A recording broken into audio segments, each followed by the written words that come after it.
5 seconds to go.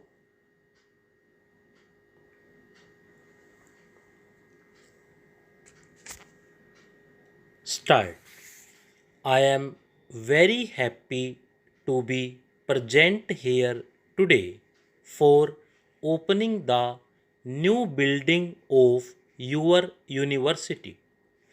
All that you have said about this new university, which is only 6 years old, is commendable in many respects. Although you have not had adequate equipment and the necessary wherewithal in the beginning, these serious shortcomings did not bother you. In right earnest, you started the work. One might feel sorry, but I am sure no one will feel surprised to know that in its seventh year, this university does not possess departments in subjects like Sanskrit and English on the side of arts and physics, chemistry, anthropology, and geology on the side of science. I need not say much about the importance of the Sanskrit language, which, besides having its own vast treasure of knowledge, is verily the mother of the present day Indian languages of the North. The study of English language and literature is also essential for a university student, for it is a language which many in our country have been cultivating for the last 200 years and which is recognized as a medium of international expression by virtue of its being the language of a number of countries. Equally important is the study of chemistry and physics, which are in a way the basic sciences which go to form the foundations of all technical and scientific knowledge. As for anthropology and geology, these two subjects have special significance for your state. Inhabited as your state is by a number of tribal people speaking different tongues and having different customs and possibly belonging to different ethnic groups, no other state in India provides such favorable conditions and opportunities for the study of anthropology as yours. In respect of geology also, I feel that its study should have special importance for the University of Guwahati for the benefit of not only Assam but the whole country. Assam is so rich in mineral wealth which is yet to be tapped, and so far as the production of oil goes, your state has its virtual monopoly in India.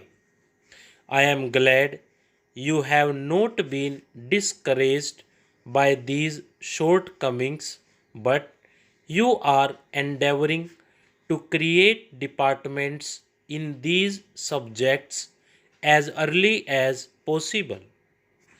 I have not the least doubt that the government of India will, on their part, do all that is possible to enable you to do so. I must congratulate you on maintaining high academic standards in your university. It has been said in certain quarters that for the last few years, some of our universities have relaxed their standards.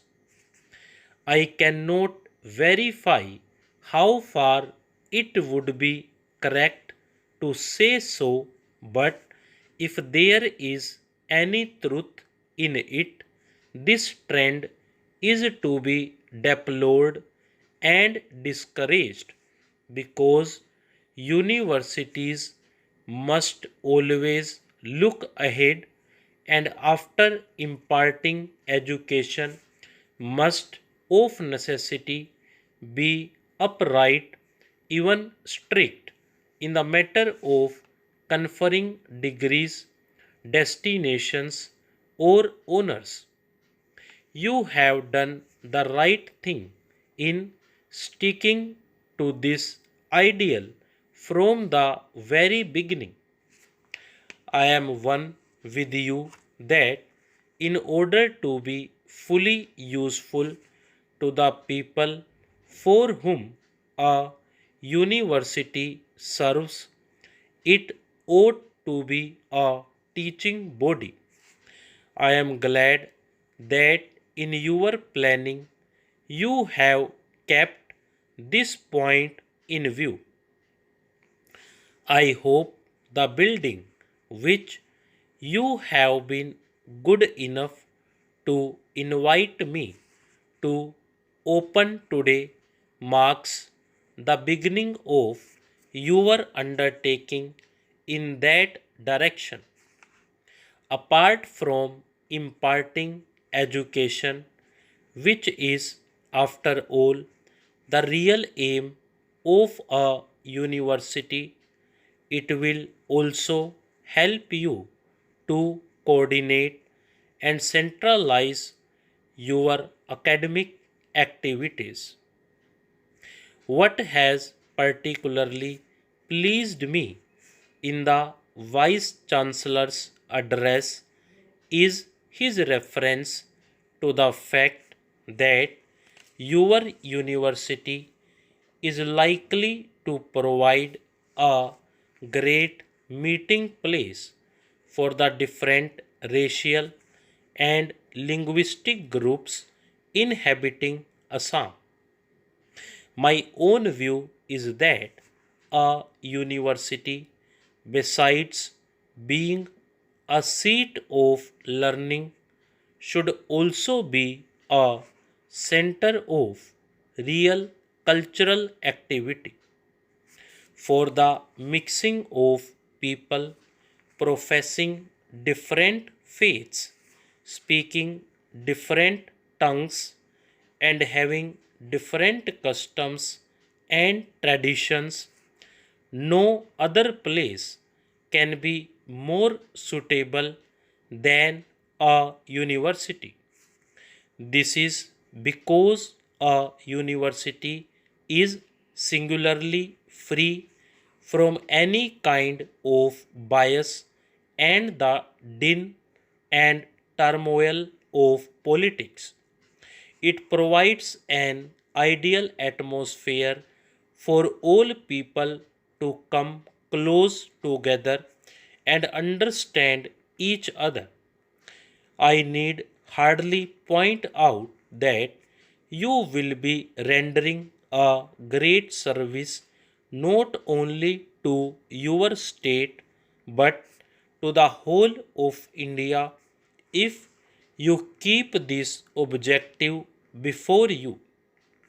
You will have rendered a great service to the nation if, by sticking to your resolve, you succeed in bringing all these groups together by providing them equal opportunities, thereby promoting mutual understanding and the good of all.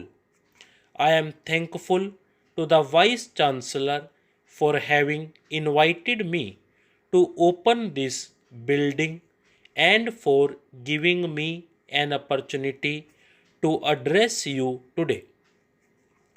I wish your university a bright future and hope it will succeed in tiding over the difficulties and will be counted as one of India's great seats of learning and education. Stop.